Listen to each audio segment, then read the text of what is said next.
Je suis rentré chez moi ce mercredi à 18h47, complètement épuisé après avoir fait un double service à l'entrepôt. Mon badge de chef d'équipe pesait lourd dans ma poche. Tout ce que je voulais, c'était une bonne douche chaude et peut-être des restes de quiche. Les lumières du salon étaient allumées. J'entendais des voix à l'intérieur. Des voix féminines qui riaient. J'ai déverrouillé la porte aussi discrètement que possible, sans vraiment essayer de me faufiler, juste trop fatigué pour annoncer ma présence. C'est là que j'ai entendu sa voix percer le bavardage. Honnêtement, je ne pense pas que ce mariage durera une autre année. Il est tellement en dessous de mon niveau à ce stade. J'ai figé dans le couloir. 3 de ses amies étaient assises sur notre canapé. Des verres de vin partout. Elles ont toutes éclaté de rire comme si elles venaient de raconter la blague la plus drôle. Ma chérie, tu as déjà été trop patiente, a dit l'une d'elles. Beaucoup trop patiente, a acquiescé une autre. Ma femme, assise au milieu d'elle, hochait la tête comme une sorte d'experte en relations amoureuses donnant son avis. Je sais, n'est-ce pas? Je n'arrête pas de penser que peut-être il va se ressaisir, mais elle a laissé sa phrase en suspens avec un soupir théâtral qui les a toutes fait rire à nouveau. Je suis resté là pendant peut-être 5 secondes. Mon cœur battait la chamade, mais ma tête est devenue complètement lucide. Vous connaissez ce moment où tout se met en place? Quand vous voyez enfin quelque chose que vous avez essayé de ne pas voir pendant beaucoup trop longtemps. Je suis entré dans le salon. Les 4 se sont tournés vers moi. Les rires se sont tus instantanément. Salut, ai-je dit, gardant ma voix neutre. Conversation intéressante. Le visage de ma femme est devenu blanc. Oh, tu es rentré tôt. Ton double service s'est terminé plus tôt. Tant mieux, d'ailleurs. J'aurais presque raté le spectacle. Je l'ai regardé directement. Donc, le mariage ne durera pas une autre année. Elle a ouvert la bouche, l'a refermée, l'a rouverte. Ce n'est pas j'étais juste. Pourquoi attendre un an, ai-je demandé. Le calme dans ma propre voix m'a surpris. Mettons-y fin maintenant. Un silence de mort. L'une de ses amies a même posé son verre de vin. Quoi, a enfin réussi à dire ma femme. Tu m'as entendu. Tu veux partir? La porte est juste là. Où je peux partir? Les 2 options me conviennent. J'ai sorti mon téléphone de ma poche et j'ai vérifié l'heure comme si j'avais un rendez-vous. Qu'en penses-tu? On met fin à ça maintenant ou on continue à faire semblant pendant 12 mois de plus? Ses amis regardaient leurs genoux.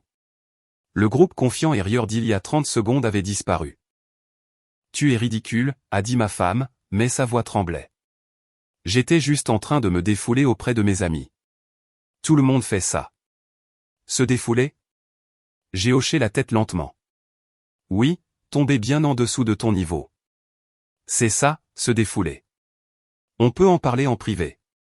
Elle s'est levée, le visage rouge. Pourquoi? Tes amis ont déjà entendu la partie importante. Elles savent que je suis en dessous de toi. J'ai regardé les 3 femmes sur le canapé. Est-ce que j'ai bien compris? En dessous de son niveau. Aucune d'elles ne m'a regardé dans les yeux. Je me suis tourné et je me suis dirigé vers les escaliers. Ma femme a suivi, ses talons claquant frénétiquement sur le parquet. Où vas-tu? Faire mes valises, ai-je dit sans me retourner. Tu ne peux pas être sérieux en ce moment. Je me suis arrêté sur le palier et je l'ai regardé. Tu viens de dire à tes amis, notre mariage est terminé.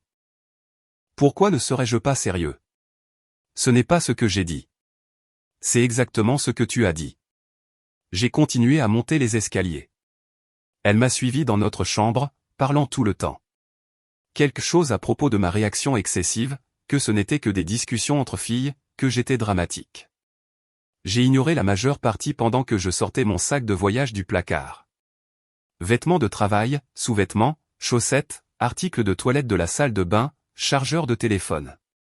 C'est insensé, a-t-elle dit, debout dans l'embrasure de la porte. Tu vas jeter 5 ans de mariage à cause d'un seul commentaire. J'ai fermé le sac et je me suis tourné vers elle. Tu penses que c'est à cause d'un seul commentaire? Tu viens de passer la dernière heure à me rabaisser devant tes amis, à rire en disant que je ne suis plus assez bien pour toi. J'ai ramassé le sac. Et honnêtement, tu as probablement raison. Je ne suis pas assez bien pour quelqu'un qui parle de moi comme ça. Alors, améliorons-nous tous les deux. Je ne voulais pas dire ça comme ça. Comment le voulais-tu? Elle n'a pas eu de réponse à cela. J'ai passé devant elle en descendant les escaliers. Ses amis étaient déjà partis. Les verres de vin étaient abandonnés sur la table basse. J'ai pris mes clés sur le crochet près de la porte. Où vas-tu aller? A-t-elle demandé du haut des escaliers. Est-ce que ça compte? Bien sûr que ça compte. C'est ta maison. Je l'ai regardée. Non, c'est une maison où ma femme pense que je suis en dessous d'elle. Ce n'est pas la même chose. Puis je suis parti. Je suis resté dans mon camion pendant 1 minute avant de le démarrer. Les mains sur le volant, je respirais. L'adrénaline commençait à retomber. Ma poitrine était serrée. Mais sous tout cela, il y avait autre chose, quelque chose que je n'avais pas ressenti depuis longtemps. Du soulagement. J'ai démarré le moteur et j'ai quitté l'allée. Dans le rétroviseur, je pouvais la voir debout dans l'embrasure de la porte, éclairée par les lumières du salon. Je n'ai plus regardé en arrière. Le motel le plus proche était un Formule 1 près de l'autoroute. 49 € la nuit. La chambre sentait le vieux tapis et le nettoyant industriel, mais il y avait un lit et une serrure à la porte. Assez bien. J'ai laissé tomber le sac de voyage sur le sol et je me suis assis sur le bord du matelas. Mon téléphone a vibré. Puis encore, tout venait d'elle. Il faut qu'on parle. S'il te plaît, rentre à la maison. Tu es puéril. Je suis désolé. D'accord. Je suis désolé. J'ai posé le téléphone face contre terre sur la table de nuit et j'ai regardé le mur. Demain, je réfléchirai à la suite. Ce soir, j'avais juste besoin de digérer ce qui venait de se passer. Mon mariage était terminé. Je le savais depuis un moment, si j'étais honnête avec moi-même. Ce soir, ça l'avait juste officialisé. Le téléphone n'arrêtait pas de vibrer contre la table de nuit. Je l'ai ignoré. Finalement, l'épuisement a gagné. J'ai enlevé mes chaussures et je me suis allongé sur le mince oreiller du motel. Le plafond avait une tache d'eau en forme de carte de France. J'ai fermé les yeux. Demain, je gérerai tout. Demain. Je me suis réveillé à 6h15 avec mon téléphone qui vibrait comme un possédé. 23 appels manqués, 47 messages textes, tous d'elle. Je les ai parcourus pendant que la machine à café dans le coin de la pièce gargouillait pour se mettre en marche. Paquet de café gratuit. Mieux que rien. Les messages étaient une montagne russe, colère, puis excuses, puis accusations, puis encore des excuses. Le plus récent, envoyé à 4h37, disait juste « S'il te plaît ». J'ai versé le café dans un gobelet en mousse et je me suis rassis sur le lit. Ma chemise de travail d'hier était froissée, mais elle ferait l'affaire. J'avais un service qui commençait à 8h. La vie ne s'arrête pas juste parce que votre mariage implose. Le téléphone a vibré à nouveau. Un nom différent cette fois. Élise, la meilleure amie de ma femme, la grande avec les cheveux blonds courts qui était assise sur le côté gauche du canapé hier soir. J'ai regardé l'écran. Il faut qu'on parle. C'est important. À propos d'hier soir. J'ai failli l'ignorer. Presque, mais quelque chose m'a poussé à répondre. À propos de quoi? 3 points sont apparus immédiatement. Elle tapait, pas par message. Je peux t'appeler. J'ai regardé l'heure. 6h23, bien trop tôt pour le drame que cela allait être. D'accord, ai-je répondu. Le téléphone a sonné 5 secondes plus tard. Salut, la voix d'Élise était calme. Nerveuse. Merci d'avoir décroché. Je n'étais pas sûr que tu le ferais. Fais vite. J'ai du travail dans 90 minutes. D'accord. Bon. Elle a pris une inspiration. Écoute, ce que tu as entendu hier soir. Ce n'était pas juste se défouler. Elle prépare ça. J'ai posé mon café. Prépare quoi? Le divorce. Elle le prépare depuis des mois. Depuis février. Février. Il y a 5 mois. J'ai senti quelque chose de froid s'installer dans mon estomac. Pourquoi tu me dis ça? Parce que ce qu'elle a fait hier soir, c'était nul. Et parce que tu dois savoir dans quoi tu t'engages. La voix d'Élise est devenue plus forte. Elle t'a piégé. Piégé? Comment? Elle voulait que ce soit toi qui mette fin. Elle a essayé de te pousser à partir en premier pour pouvoir prétendre à l'abandon. Te faire passer pour le méchant. Élise a fait une pause. Elle a toute une stratégie. Son avocat lui a dit que ça aiderait pour le partage des biens si tu partais. Mes mains sont devenues froides. La tasse de café a légèrement tremblé. Elle a déjà un avocat? Depuis mars. Il s'appelle Maître Dubois ou quelque chose comme ça. Il travaille en ville. Élise a soupiré. Elle a aussi documenté des choses. Elle a écrit des disputes que vous avez eues. En les tournant pour te faire paraître agressif ou négligent. Elle a monté un dossier. Je me suis levé et j'ai marché jusqu'à la fenêtre. Le parking était vide, à l'exception de quelques voitures et d'un semi-remorque qui tournait au ralenti dans le coin. Pourquoi tu me dis tout ça, ai-je demandé à nouveau. Tu es sa meilleure amie. Parce que j'étais là hier soir. J'ai vu ce qu'elle a fait. Te rabaisser devant nous tous, en rire comme si c'était drôle. Ce n'est pas bien. Sa voix s'est légèrement brisée. Et parce que tu as toujours été correct avec moi, avec nous tous. Tu ne méritais pas ça. J'ai appuyé mon front contre la vitre froide. Elle sait que tu m'appelles? Mon Dieu, non. Elle perdrait la tête. Élise a ri, mais ça sonnait creux. Écoute, je n'essaie pas de détruire mon amitié ici, mais quelqu'un devait te prévenir. Elle joue à des jeux. Des jeux sérieux. Quoi d'autre? Qu'est-ce que tu veux dire? Quoi d'autre a-t-elle fait? Préparé? Élise est restée silencieuse un instant. Elle a pris des captures d'écran de tes activités bancaires. Tout ce qu'elle pense être suspect. Elle nous a dit que tu étais secret avec l'argent, mais honnêtement, je pense qu'elle essaie juste de construire des munitions. Je ne suis pas secret avec l'argent. Je paie les factures tous les mois. Elle sait exactement où va tout. Je sais, mais ce n'est pas l'histoire qu'elle raconte à son avocat. Une autre pause.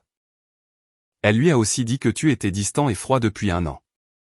Que tu lui parlais à peine, que tu refusais de travailler sur le mariage. Ce n'est pas exact. Je sais que ce n'est pas le cas. Je vous ai vus ensemble. Tu essaies. C'est elle qui s'est désengagée. Élise a soupiré lourdement. Écoute, j'enregistre cet appel, d'accord? Je dois te le faire savoir. Je t'enverrai le fichier. Utilise-le comme tu veux. Protège-toi juste. Mon cerveau allait trop vite. Tu me donnes la permission d'utiliser ça comme preuve. Oui, absolument. Je témoignerai si je dois le faire. Ce qu'elle fait n'est pas juste. Je me suis rassis sur le lit, essayant de tout digérer. Pourquoi risquerais-tu ton amitié pour moi? Parce que ce n'est pas à propos de toi. C'est à propos de ce qui est juste. La voix d'Élise est devenue ferme. Et honnêtement, après hier soir, je ne suis pas sûr de vouloir être ami avec quelqu'un qui traite les gens comme ça de toute façon. Nous sommes restés silencieux un instant. Merci, ai-je finalement dit. Sérieusement, merci. Prends un avocat. Dès aujourd'hui si tu peux. N'attends pas. Je le ferai. Bien. Elle a expiré. Je suis désolé que tu traverses ça. Pour ce que ça vaut, j'ai toujours pensé que vous étiez solide. Je suppose que je me suis trompé. Oui, moi aussi. Après que nous ayons raccroché, je suis resté là, fixant mon téléphone. Le café était devenu froid. Dehors, le soleil commençait à se lever, colorant le parking d'un orange pâle. Ma femme avait planifié cela depuis février, documentant, montant un dossier, essayant de me manipuler pour que ce soit moi qui parte en premier, et ça avait failli marcher. Le téléphone a vibré à nouveau. Un autre message d'elle. S'il te plaît, parle-moi. On peut arranger ça. J'ai répondu pour la première fois depuis mon départ. Prends un avocat. Je ferai de même. À partir de maintenant, nous ne communiquerons que par leur intermédiaire. J'ai appuyé sur envoyer et j'ai éteint mon téléphone. Puis je me suis habillé pour le travail. J'avais 65 minutes pour me doucher, traverser la ville et pointer. Mais d'abord, je devais passer un appel. J'ai trouvé la carte de visite dans mon portefeuille. Marc du service expédition, me l'avait donnée 6 mois plus tôt lorsqu'il avait traversé son propre divorce. Maître Rousseau, avocat en droit de la famille.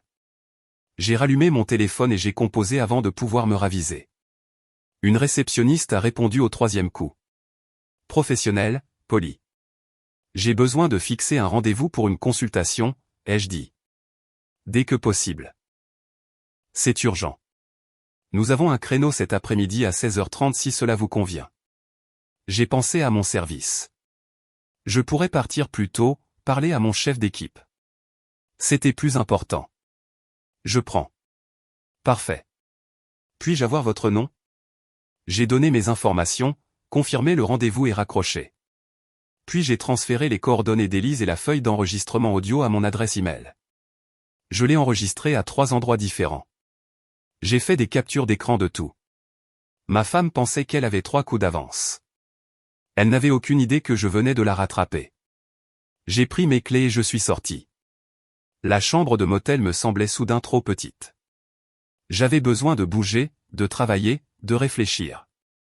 Mais sous le choc et la colère, quelque chose d'autre grandissait, quelque chose que je n'avais pas ressenti depuis des années. Le contrôle. Pour la première fois depuis longtemps, je ne réagissais pas. Je planifiais. Et elle n'avait aucune idée de ce qui l'attendait. Le cabinet d'avocat était au 3e étage d'un immeuble qui avait connu des jours meilleurs. Tapis usés, néons, mais propres, professionnels. La secrétaire de Maître Rousseau m'a fait entrer dans une petite salle de conférence à exactement 16h30. Il est entré 2 minutes plus tard. Cinquantaine, cheveux gris, lunettes, il se tenait comme quelqu'un qui avait vu tous les stratagèmes de divorce 2 fois. Merci de me recevoir dans un délai si court, ai-je dit en lui serrant la main. Marc m'a parlé de vous en bien. Il a dit que vous l'aviez aidé à traverser des moments difficiles au travail pendant sa séparation. Il s'est assis en face de moi avec un bloc-notes. Alors, racontez-moi ce qui se passe. J'ai tout raconté. La conversation que j'avais surprise. Mon départ. L'appel téléphonique d'Élise ce matin. Le fait que ma femme planifiait cela depuis février, consultant un avocat, documentant tout pour me faire passer pour le méchant. Maître Rousseau a pris des notes tout le temps, son visage neutre. Avez-vous l'enregistrement qu'Élise vous a envoyé? J'ai sorti mon téléphone et je l'ai joué. Il a écouté tout sans m'interrompre. Quand c'était fini, il s'est penché en arrière dans sa chaise. Eh bien, cela change considérablement les choses. Est-ce admissible? Elle m'a dit qu'elle enregistrait et m'a donné la permission de l'utiliser. C'est un état de consentement à une partie. Tant qu'une personne dans la conversation sait qu'elle est enregistrée, c'est légal. Il a tapé son stylo contre le bloc-notes. Et elle est prête à témoigner. Elle a dit qu'elle le ferait. Bien. C'est très bien. Il a tourné une nouvelle page. Parlons des biens. Êtes-vous propriétaire de la maison? Nous louons. Le bail est à nos 2 noms. Un appartement de 2 chambres rue des Peupliers. Nous y sommes depuis 3 ans. Voiture. J'ai un pick-up Renault de 2015. Payé. Elle a une citadine Peugeot de 2018. Encore des paiements dessus. Les 2 titres sont séparés. Compte bancaire. Compte courant joint. Compte épargne joint. Environ 4 000 € d'épargne, peut-être 800 € sur le compte courant en ce moment. J'ai déposé mon salaire hier. Maître Rousseau a tout noté. D'autres biens? Compte de retraite, investissement. J'ai un père par le travail. Je l'ai commencé il y a 2 ans quand je suis devenu chef d'équipe. Peut-être 6 000 € dedans. Elle n'en a pas. Elle travaille à temps partiel dans une boutique en ville. Pas d'avantage. Dette. Cela m'a un peu piqué. Elle a une carte de crédit. Des cartes de magasin aussi. Peut-être 7 000 € au total. Tout à son nom, mais je l'ai aidé à les rembourser. Vous avez effectué des paiements sur sa dette? Oui. Elle a dit que nous étions une équipe. C'est ce que font les équipes. Il n'a rien dit. Il a juste continué à écrire. Nous avons tout passé en revue. Chronologie du mariage, disparité des revenus, qui payait quoi, son emploi à temps partiel versus mon poste à temps plein, le fait que je couvrais le loyer, les charges, l'épicerie, pendant qu'elle dépensait la majeure partie de ses revenus en vêtements et dîners avec des amis. Vous avez dit qu'elle documentait des choses. Avez-vous une documentation de votre côté? Des relevés bancaires remontant à 2 ans. Je les garde dans un dossier. Vieille habitude depuis que mon père m'a appris la finance. Apportez-les-moi. De plus, à partir de ce moment, je veux que vous documentiez chaque interaction avec elle, chaque SMS, chaque appel, chaque conversation. Faites des captures d'écran de tout, envoyez-vous-les par email, créez une trace écrite. D'accord, encore une chose. Il m'a regardé directement. Ne quittez en aucun cas définitivement la propriété locative tant que nous n'aurons pas réglé la situation du bail. Vous êtes parti temporairement, ce qui est bien. Mais si vous abandonnez formellement la résidence, cela complique les choses. Vous comprenez? J'ai compris. Bien. Il a fermé son bloc-notes. Je vais rédiger une requête en divorce et la préparer d'ici lundi. Nous la déposerons immédiatement et la lui notifierons d'ici la fin de la semaine prochaine. D'après ce que vous m'avez dit et ce qu'il y a dans cet enregistrement, je pense que nous pouvons négocier un accord très juste. Peut-être même mieux que juste. Combien cela va-t-il me coûter? Les honoraires initiaux sont de 1 500 €. Après cela, je facture à l'heure. Mais étant donné votre situation et les preuves que vous m'avez apportées, je ne pense pas que cela traînera trop longtemps. Elle ne voudra pas que cet enregistrement soit diffusé au tribunal. 1 500 €. C'était la majeure partie de mes économies. Mais quel choix avais-je? D'accord. Quand en avez-vous besoin? Vendredi. Venez avec les honoraires et ses relevés bancaires. Nous commencerons les formalités. J'ai quitté le bureau en me sentant plus léger que je ne l'avais été depuis 24 heures. J'avais un plan maintenant. Une direction. Mon téléphone avait été éteint pendant la réunion. Quand je l'ai rallumé, il a explosé de notifications. Plus de messages d'elle, de plus en plus frénétiques. Il faut qu'on parle. Tu ne peux pas simplement m'ignorer.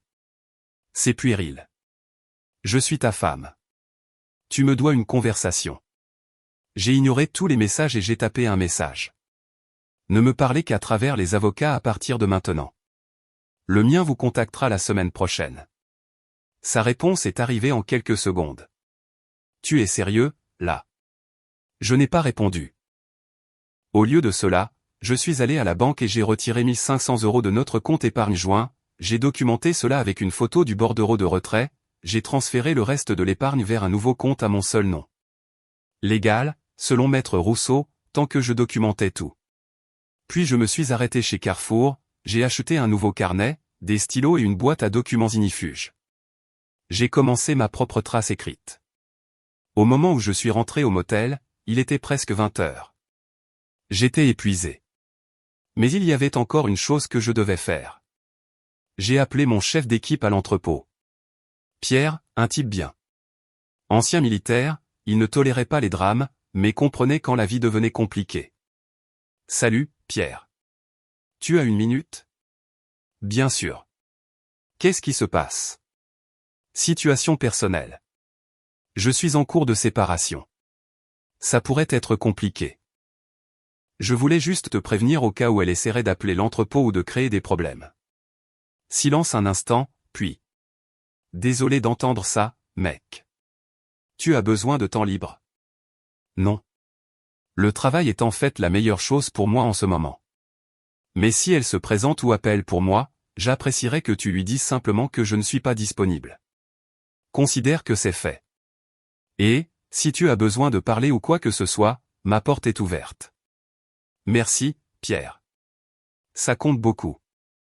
Après que nous ayons raccroché, je me suis assis sur le lit du motel et j'ai ouvert le carnet. J'ai commencé à écrire tout ce dont je pouvais me souvenir des 6 derniers mois. Conversation, dispute, moment où elle était sortie avec des amis pendant que je faisais des doubles. Les factures de carte de crédit que j'avais payées sans me plaindre. Il était presque minuit quand j'ai finalement arrêté d'écrire. Ma main était crampée, mes yeux brûlaient, mais j'avais maintenant des pages de documentation. Date, heure, détail. Mon téléphone a vibré une dernière fois. Un autre message d'elle. Tu fais une énorme erreur. J'ai répondu sans réfléchir. L'erreur, c'était de t'entendre dire à tes amis que je n'étais pas assez bien, mais merci pour la clarté. Puis j'ai bloqué son numéro. Je communiquerai par l'intermédiaire de l'avocat à partir de maintenant. C'était le plan. Fini la manipulation émotionnelle. Fini les jeux. Je me suis allongé sur le mince oreiller du motel et j'ai regardé le plafond. La tache d'eau en forme de carte de France était toujours là. Demain, je retournerai au travail, je resterai discret, je maintiendrai la routine, j'attendrai que l'avocat fasse son travail. Mais ce soir, pour la première fois depuis que j'étais parti de cette maison, j'ai ressenti autre chose que le choc ou la colère. J'ai eu l'impression de jouer enfin en attaque au lieu d'être en défense, et ça faisait du bien. Le vendredi est arrivé plus vite que prévu. J'ai déposé les honoraires et les relevés bancaires chez Maître Rousseau pendant ma pause déjeuner. Il a tout examiné pendant que j'attendais, hochant la tête de temps en temps, prenant des notes. C'est une excellente documentation, a-t-il dit. La disparité des dépenses est assez claire. Elle a traité vos revenus comme son fonds personnel tout en ne contribuant que très peu elle-même. Je n'y avais jamais vraiment pensé comme ça. La plupart des gens ne le font pas tant que ce n'est pas présenté comme ça. Il a tapé sur l'un des relevés. 400 € chez Galeries Lafayette en une journée. 300 € dans un restaurant dont je n'ai jamais entendu parler. Pendant ce temps, vous couvrez seul le loyer et les charges. Je n'ai rien dit. Voir tout sur papier rendait plus difficile d'ignorer. J'aurai la requête en divorce prête d'ici lundi après-midi. Nous la lui notifierons mardi matin. Si vite ? Pas de raison de retarder. Plus nous attendons, plus elle a de temps pour déplacer des biens ou créer des problèmes. Il a fermé le dossier. Une chose, cependant, vous êtes toujours à ce motel ? Oui. Vous devriez retourner à la maison. Légalement, vous avez tous les droits d'y être. Si vous restez trop longtemps loin, cela pourrait compliquer les choses. L'idée de retourner là-bas me donnait la nausée. Je ne sais pas si je peux faire ça. Vous n'avez pas besoin de rester longtemps. Juste établir que vous n'avez pas abandonné la propriété. Prenez plus de vêtements. Vérifiez le courrier. Faites sentir votre présence. Il avait raison. Je savais qu'il avait raison. Ce soir-là, je suis retourné à la maison. Sa voiture était dans l'allée, les lumières étaient allumées à l'intérieur. Je suis resté dans mon camion pendant 5 minutes, me donnant du courage. Quand je suis finalement entré, elle était sur le canapé. Ordinateur portable ouvert. Verre de vin sur la table basse. Elle a levé les yeux quand elle a entendu la porte. Tu es revenu. Je viens chercher d'autres affaires. Son visage a changé. Espoir, puis confusion, puis quelque chose de plus dur. C'est tout ? C'est tout ce que tu vas dire ? Je me suis dirigé vers les escaliers. Elle m'a suivi. Il faut qu'on en parle. Tu ne peux pas jeter 5 ans comme ça. Je suis entré dans la chambre et j'ai sorti une plus grande valise du placard, j'ai commencé à la remplir de plus de vêtements, mes bonnes chaussures, la montre que mon grand-père m'avait donnée. Tu m'écoutes au moins. Je t'entends. J'ai plié une veste et l'ai placée soigneusement dans la valise. Mais il n'y a rien à dire. Tu as clairement dit où nous en sommes. J'ai fait une erreur. Un commentaire stupide. C'est tout ce que c'était. Je me suis arrêté et je l'ai regardé. Février ? Quoi ? Tu as un avocat depuis février. Tu as planifié cela pendant des mois, documentant des choses, racontant des histoires, me piégeant pour me faire passer pour le méchant. J'ai fermé la valise. Ne m'insulte pas en appelant ça un commentaire stupide. Son visage est devenu blanc. Qui t'a dit ça ? Est-ce que ça compte ? C'était Élise, n'est-ce pas ? Cette traîtresse. Arrête, les jeux coupés. Ne blâme pas les autres pour tes choix. Elle a changé de tactique. Des larmes ont commencé à couler. On peut arranger ça. Allons en thérapie. Travaillons dessus. Non. Juste comme ça. Non. Juste comme ça. J'ai ramassé la valise. Tu voulais partir. Maintenant tu pars. Mais pas à tes conditions. Je suis passé devant elle en descendant les escaliers. Elle était juste derrière moi, la voix montant. Tu es égoïste. Cruel. Après tout ce que j'ai fait pour toi. Je me suis arrêté à la porte et je me suis retourné. Que as-tu fait pour moi ? Honnêtement, explique. Elle a hésité. J'ai été ta femme. Je t'ai soutenu. Soutenu comment ? En dépensant de l'argent que nous n'avons pas ? En te plaignant de mon travail pendant que je fais des doubles pour nous maintenir à flot? En disant à tes amis que je suis en dessous de toi? Ce n'est pas juste. Non. Ce qui n'est pas juste, c'est de prétendre que ce mariage était quelque chose qu'il n'était pas. Tu as décroché il y a longtemps. Je ne voulais juste pas le voir. Je suis parti avant qu'elle ne puisse répondre. J'ai jeté la valise dans la benne du camion et je suis parti. Mon téléphone a sonné 20 minutes plus tard. Numéro inconnu. J'ai failli ne pas répondre, mais quelque chose m'a poussé à décrocher. Allô? Est-ce une pause? Est-ce le mari de la femme qui conduit la Peugeot grise? Étrange question. Qui demande? Je m'appelle Lindsay. Je suis l'une des amies qui était là mercredi soir. Écoutez, je me sens très mal pour ce qui s'est passé. Je voulais juste dire que je suis désolé. Toute cette situation était mauvaise. Je me suis garé sur un parking de station-service. D'accord. Elle m'a appelé aujourd'hui. Elle a essayé de me faire la soutenir. De dire que vous avez été terrible avec elle pendant des mois. Que vous êtes contrôlant et agressif. La voix de Lindsay est devenue plus calme. Mais ce n'est pas du tout exact. Je ne vous ai jamais vu être autre chose que gentil avec elle. Patient même quand elle était difficile. Pourquoi tu me dis ça? Parce que je ne veux pas faire partie de son jeu. Et parce que vous devriez savoir qu'elle nous appelle toutes en essayant de construire une sorte de récit. Qu'est-ce que tu lui as dit? Que je n'allais pas mentir pour elle. Lindsay a soupiré. Je sais que nous ne sommes pas proches, mais si vous avez besoin de quelqu'un pour vérifier ce qui s'est réellement passé cette nuit-là, je le ferai. Je vous le dis juste. J'apprécie ça. Sérieusement. Après qu'elle ait raccroché, je suis resté dans le camion à digérer. Ma femme était en panique, elle contactait des amis, essayait de contrôler l'histoire, mais ça ne marchait pas. Mardi matin, j'étais à l'entrepôt en train de charger des palettes quand Pierre m'a appelé à son bureau. J'ai une livraison pour toi, a-t-il dit, me tendant une enveloppe Kraft. Un huissier de justice vient de la déposer. Je l'ai ouverte. Une copie de la requête en divorce. Maître Rousseau l'avait déposée hier après-midi. Elle avait été signifiée ce matin. Mon téléphone a commencé à sonner avant le déjeuner. Son avocat. J'ai laissé aller à la messagerie vocale. J'ai appelé Maître Rousseau à la place. Elle a été signifiée, lui ai-je dit. Je sais. Son avocat m'a déjà contacté. Il veut négocier. C'était rapide. Elle sait qu'elle est en mauvaise posture. L'enregistrement d'Élise, la documentation financière, les déclarations de témoins de ses amis qui se retirent de son histoire. Elle ne veut pas que ça aille au tribunal. Il a fait une pause. Il propose une réunion de règlement pour jeudi. Qu'en pensez-vous? Je pense que nous les écoutons, mais nous n'acceptons rien qui ne soit pas juste pour vous. Il ne s'agit pas d'être vindicatif. Il s'agit de protéger vos intérêts. Jeudi après-midi, j'ai rencontré Maître Rousseau à son bureau. Nous avons élaboré une stratégie pendant 1 heure avant l'arrivée de son avocat.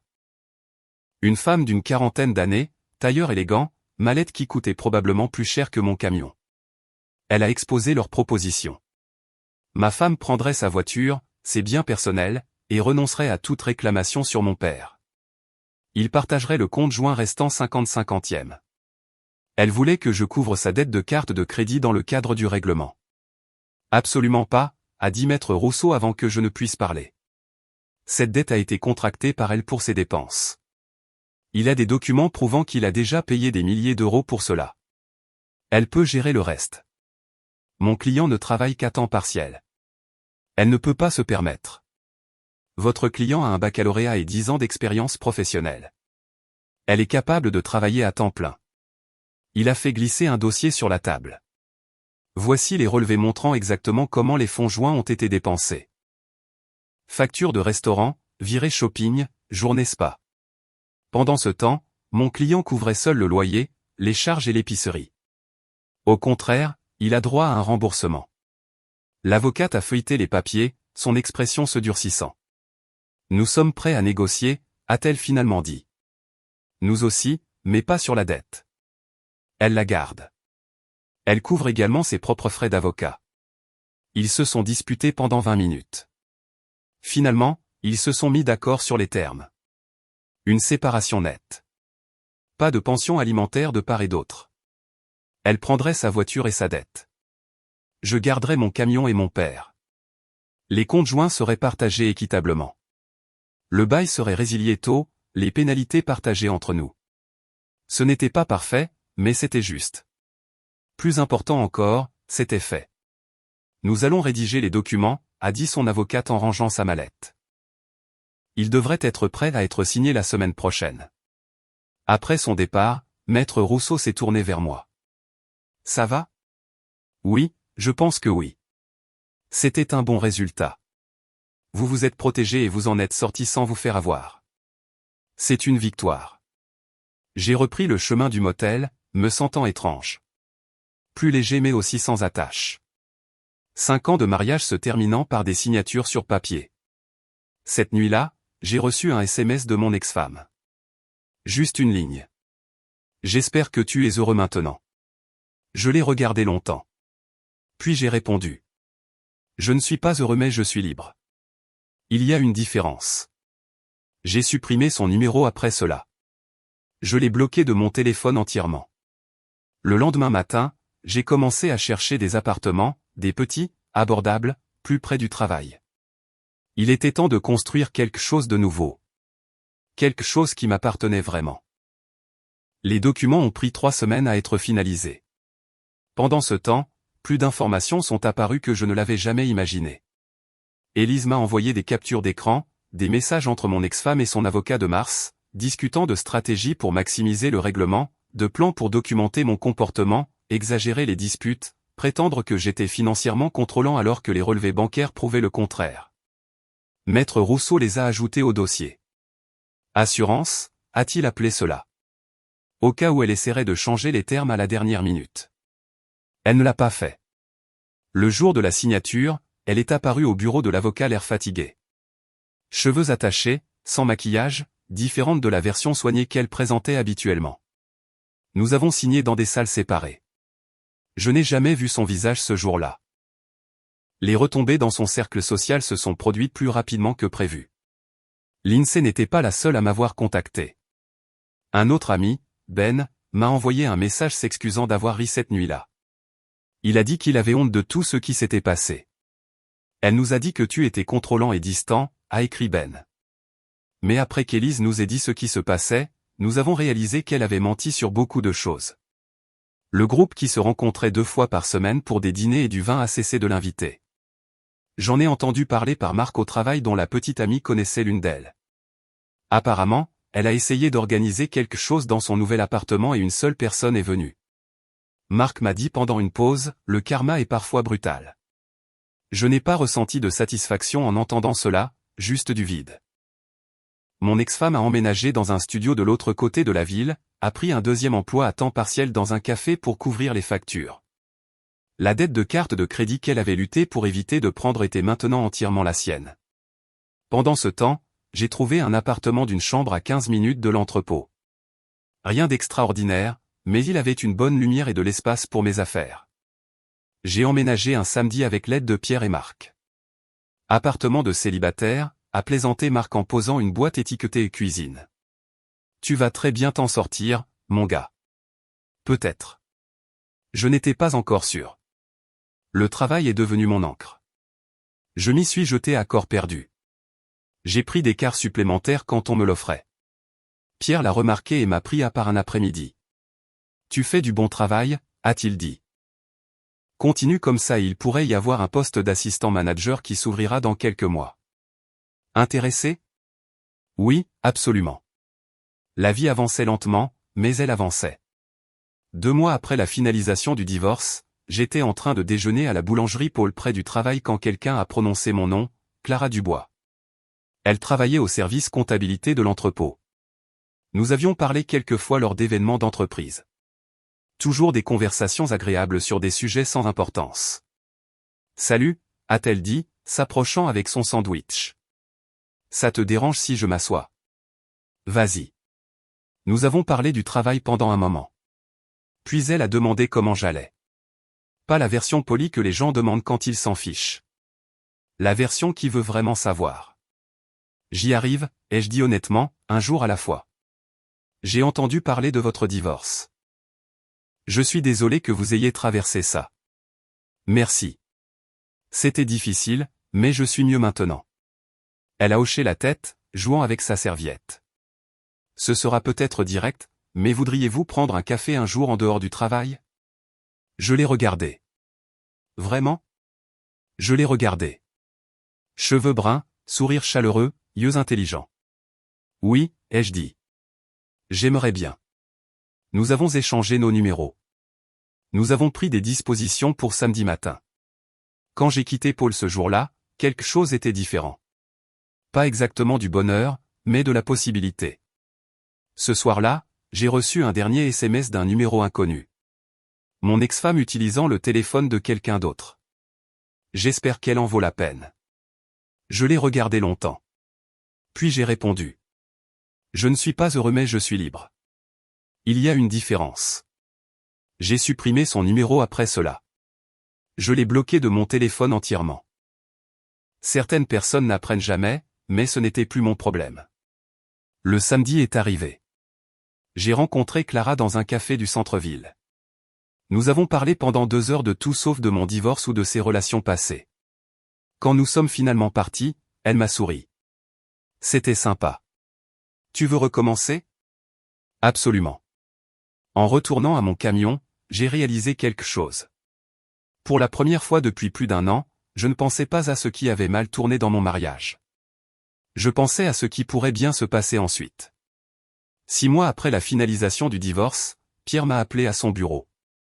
Le poste d'assistant manager est à toi si tu le veux, a-t-il dit. Il vient avec une augmentation. Salaire au lieu d'horaire.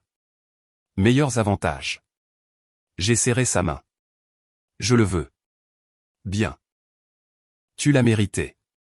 La promotion signifiait de meilleures heures, plus de responsabilités, et assez d'argent pour recommencer à économiser.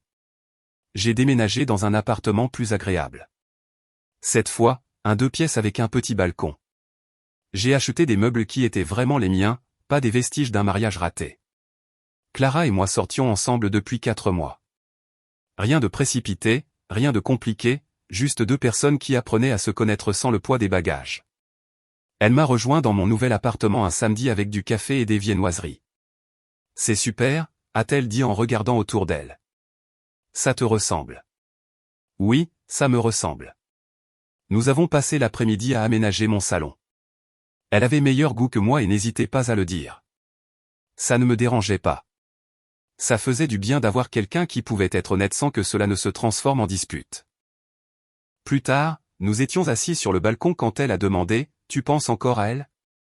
Parfois, ai-je admis, mais pas comme avant. Plutôt comme le souvenir d'un chapitre terminé. C'est sain.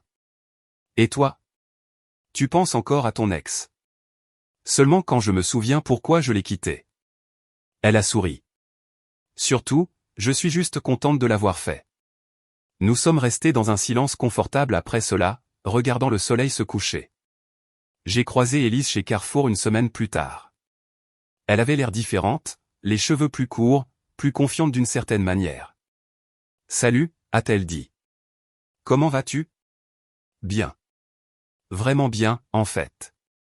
Et toi ? » « Pareil. J'ai entendu parler de ta promotion. Félicitations. Merci, et encore merci pour ce que tu as fait. Je ne t'ai jamais vraiment dit à quel point ça m'avait aidé. Elle a fait un signe de la main. J'ai juste fait ce qui était juste. De plus, je suis mieux sans cette amitié de toute façon. Il s'avère qu'elle n'était pas la personne que je pensais qu'elle était. Oui, je connais ce sentiment. Nous avons parlé quelques minutes de plus avant de nous séparer. C'était comme boucler la boucle. 3 mois plus tard, j'étais à un événement professionnel quand quelqu'un a mentionné avoir vu mon ex-femme. Elle avait déménagé à nouveau, apparemment. Un plus petit appartement, travaillant toujours 2 emplois, toujours seule. J'ai ressenti quelque chose alors. Pas de satisfaction, pas de pitié, juste l'acceptation que les gens font des choix et vivent avec. Clara m'a serré la main sous la table. Ça va? Oui, ça va. Et je le pensais. Cette nuit-là, allongé dans mon lit, j'ai repensé à ce mercredi soir 8 mois plus tôt, entrant chez moi et entendant ma femme dire à ses amis que je n'étais pas assez bien.